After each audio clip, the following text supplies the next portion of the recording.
Assalamualaikum warahmatullahi wabarakatuh. Oke anak-anak sekalian, sekarang kita melanjutkan materi kita, yaitu mengenai hal-hal yang mewajibkan untuk mandi. Oke, sebelumnya mari kita baca bersama-sama terlebih dahulu. Nah, sekalian kalian menulis di buku masing-masing, silakan dimaknai bareng-bareng. Bismillahirrahmanirrahim. Faslun ay hadal fasli, faslun utawi iki iku ono fasal, waladhi utawi perkara yujibu kang wajib opo alladhi, al ghusla ing adus. Nah, jadi hal-hal yang mewajibkan mandi ya, hal-hal yang diwajibkan untuk mandi ada berapa? Iku sitatu asya'a, 6 piro-piro perkara, ada 6 perkara yang diwajibkan untuk mandi. Salah satu utawi telu iku tashtariku skuton fiha ing dalem salasa.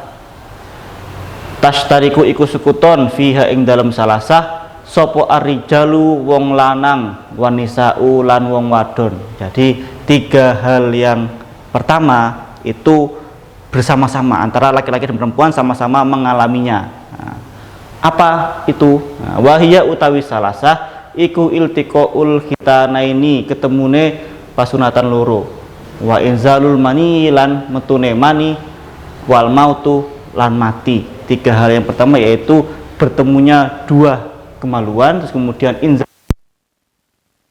mani, dan yang terakhir adalah mati. Terus 3 yang lain, nah itu khusus untuk perempuan. Wasalasun utawi telu kang liya iku tahtasu khusus biha kelawan salasah sopo anisa'u wong wadon. Wahia utawi salasah iku al-haidu haid, wa nifasu lan nifas, wal wiladatulan ngelahirno, wiladah atau melahirkan. Oke, jadi intinya pembahasan kali ini mengenai hal-hal yang diwajibkan untuk mandi. Kalau kemarin kita membahas tentang bersuci itu bisa berwudu ya, ada yang berwudu, beristinja. Sekarang kita mandi karena ada 6 hal. Nah, apa yang pertama? Di sini saya tuliskan 3 hal yang pertama ya. 3 hal yang pertama untuk laki-laki dan perempuan. Nah, apa? Yaitu bertemunya 2 kemaluan, kemudian keluarnya air mani, dan mati. 3 hal ini sudah pasti wajib mandi. Makanya kemudian kalau ada orang yang meninggal, nah itu pasti dimandikan. Kemudian 3 perkara yang lain khusus untuk perempuan. Nah, ini yang sudah wajib kalian ketahui ya. Nah, apa? Yaitu haid, nifas, wiladah atau melahirkan. Nah, terus misalkan ada yang bertanya, mungkin ada yang sudah mengalami haid, ada yang belum. Nah, jadi biar paham semuanya ya. Perempuan sudah pasti haid. Nah, masalahnya adalah terkadang haid itu sangat berkaitan dengan namanya sholat ya. Misalkan saya contohkan di sini ya. Karena kalau haid kan kita pasti, perempuan pasti dilarang untuk sholat dan mengerjakan hal-hal yang lainnya. Nah, pertanyaannya, terkadang ada orang-orang yang kemudian lalai dan tidak mengqadha sholatnya, padahal ada ketentuan-ketentuannya. Contohnya di sini, misalkan ada orang yang haid jam 13 ya, jam 1 siang, haid jam 1 siang. Nah, ketika dia belum sholat duhur, kemudian dia haid, nah, maka ketika dia sudah suci, maka dia wajib mengqadha duhurnya. Kenapa? Karena dia belum sholat duhur ketika haid. Nah, terus ketika dia sudah sholat duhur, nah, misalkan katakanlah, makanya kemudian ada ketika waktu sholat itu kita harus mensegerakan sholat, nah, terutama buat perempuan. Kenapa? Karena khawatirnya tadi ini kita tidak sampai sholat haid duluan, akhirnya kita harus tetap harus mengqadha meskipun haid loh ya. Nah, gitu. Jadi kalau misalkan kalian sebelum jam 13, katakanlah jam 12 setelah azan langsung sholat, kemudian haid, maka nggak perlu mengqadha sholatnya. Nah, terus misalkan kalian kemudian jam 13 ini kalian belum sholat, ya belum sholat duhur, maka ketika suci kalian wajib mengqadha beserta asar juga. Kenapa kok gitu? Karena duhur itu kalau dijamak itu gandengannya dengan asar. Jadi ketika misalkan katakanlah kalian jam 13 belum sholat duhur, maka wajib mengqadha dengan asar. Tapi kalau sudah sholat duhur saja, sudah sholat duhur, nah, kemudian kalian haid, maka kalian nggak perlu mengqadha asar juga perlu dikodok. Nah, oke, terus kemudian kasusnya ketika misalkan suci gimana kalau suci? Nah, kalau suci misalkan katakanlah sucinya jam 4 sore, nah, jam 4 sore, jam 16.00. Nah, maka kalau ini wajib langsung tidak ada yang harus dikodok lagi. Kenapa? Karena ya sudah waktunya asar, ya, asar itu.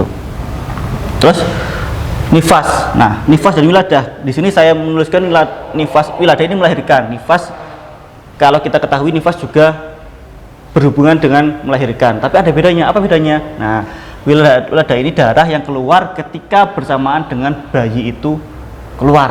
Ya. Kalau nifas ini darah yang keluar setelah keluarnya bayi. Jadi katakanlah di sini orang melahirkan ya, orang melahirkan, kemudian di sini bayi keluar. Di sini bayi keluar, kemudian di sini setelahnya. Nah, hari pertama ini hari lahirnya. Ketika bayi itu keluar, pasti bersamaan dengan yang namanya darah. Nah, darah itu namanya adalah darah wiladah. Nah, itu wiladah ya, wiladah.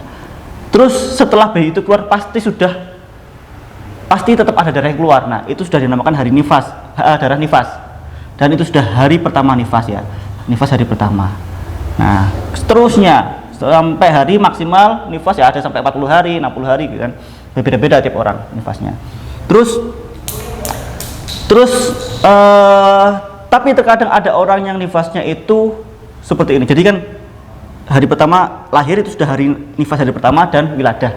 Wiladah bersama dengan bayi, nifas setelah bayi sudah lahir, sudah keluar. Nah, kadang ada orang yang katakanlah nifasnya itu hanya sampai 5 hari, kemudian selesai nifasnya.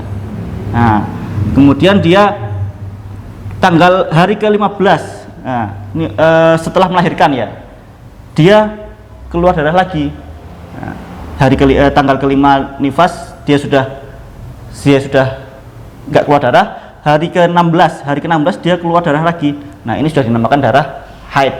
Nah, itu perbedaannya. Kenapa? Karena maksimal haid itu kan 15 hari. Nah, jadi hitungannya seperti itu.